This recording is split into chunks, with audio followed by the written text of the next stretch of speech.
happy Monday and welcome to Love at Lunch. My name is Leona Devin. I am a coach and facilitator from Calgary, Canada, and I am delighted to share a little lunchtime love because sharing knowledge is love to me.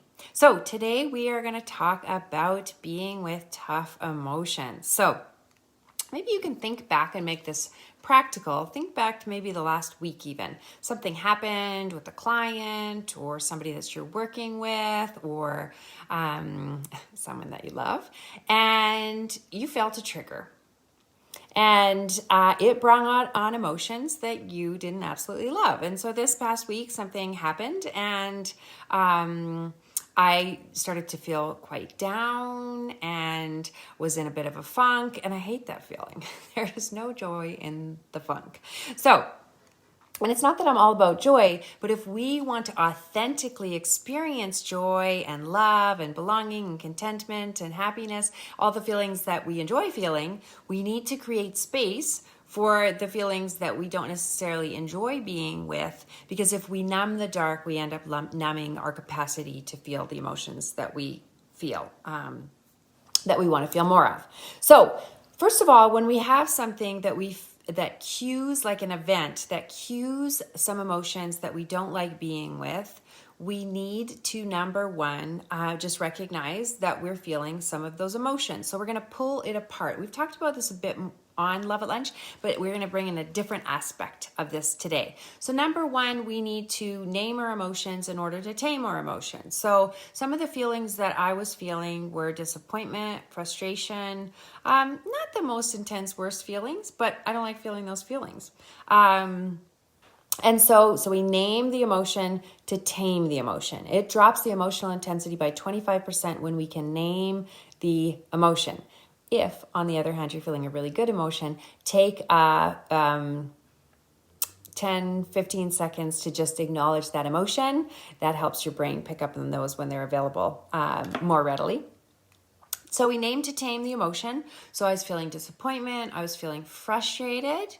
The next little magical piece is to recognize the feelings that we have about emotions.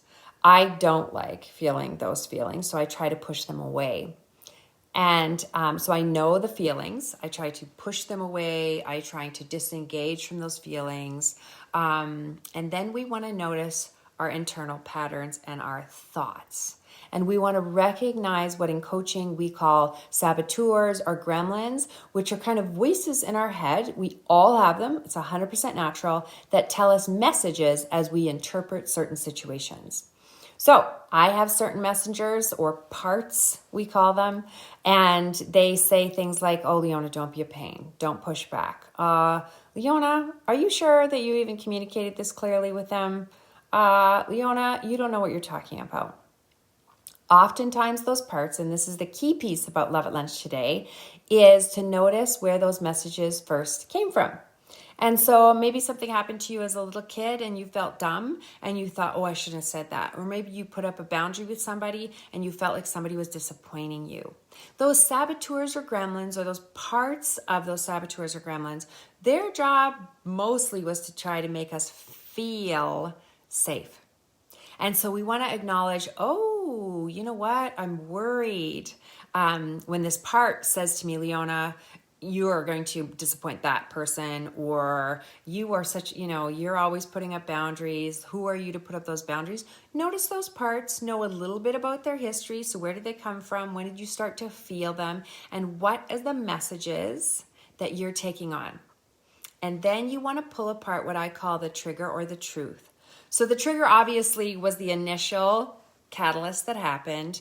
Then I started to have some emotions, which I don't like and I try to push away. But in this case, I'm just going to go with the flow. I name to tame the emotion, become aware of my thoughts and the common messages that I have, which are those parts of those saboteurs or those gremlins that are trying to make us feel safe, and then pulling apart, okay, the trigger was that situation, but what's actually the truth? I don't know everything, but in this particular situation, I know what I asked for. I even have an email to back it up. Okay, Leona, so you're just triggered by this whole series of events. I get familiar with those parts. Those parts of me have been around for a long time. I don't want to disappoint people. I feel awful when I feel like I'm pushing my agenda. Maybe it's my middle childness, but I know that part. And so one of the ways, so know that part and offer that part some compassion. So I know, Leona, this is really hard. And then move through the trigger and come to the truth. And the truth is, what is okay, what's not okay? Is there a boundary? That would be a whole nother conversation. But you want to then think, what does comfort look like? That part of you, number one, because of something that happened to you, is feeling achy. And then we want to settle in once we've gone from the name it to tame it, get familiar with the part in that message, and we want to give ourselves some comfort. So in that case, I looked at my schedule and I saw a couple things that I could put into my schedule that would provide me some comfort. One of them was just naturally there. I had a conversation with my coach set up that afternoon. I was like, yay! So I can unpack this a little bit. She was super compassionate as I unpacked it. And there was also something else that I could put into my schedule that ended up being really, really helpful to reflect and journal more. So, you're in a situation where you're feeling a little hot or uncomfortable. Name to tame the emotion. Recognize your part and its message. Know that it's served you for a long time and tried to keep you safe.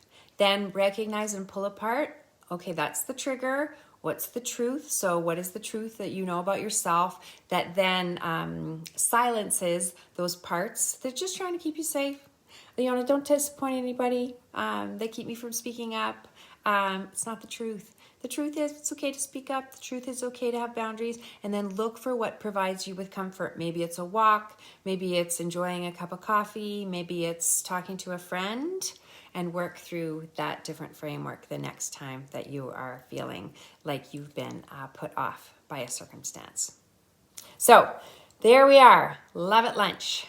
Pull apart those parts that send you messages, and you'll probably notice those messages were from when you were a little kid. They're very, very normal. They serve a tremendous purpose, but we need to know the messages that our gremlins and saboteurs send us so that we can pull apart and walk more fully in our truth. And then, my beloved friends, we get to experience more joy. Because joy is not having a perfect life. Joy is not having a perfectly happy circumstance in our life. Joy spots are all around us when we can come back to the truth of who we are and what matters to us and step into that place of integrity. That's where we find our joy spots.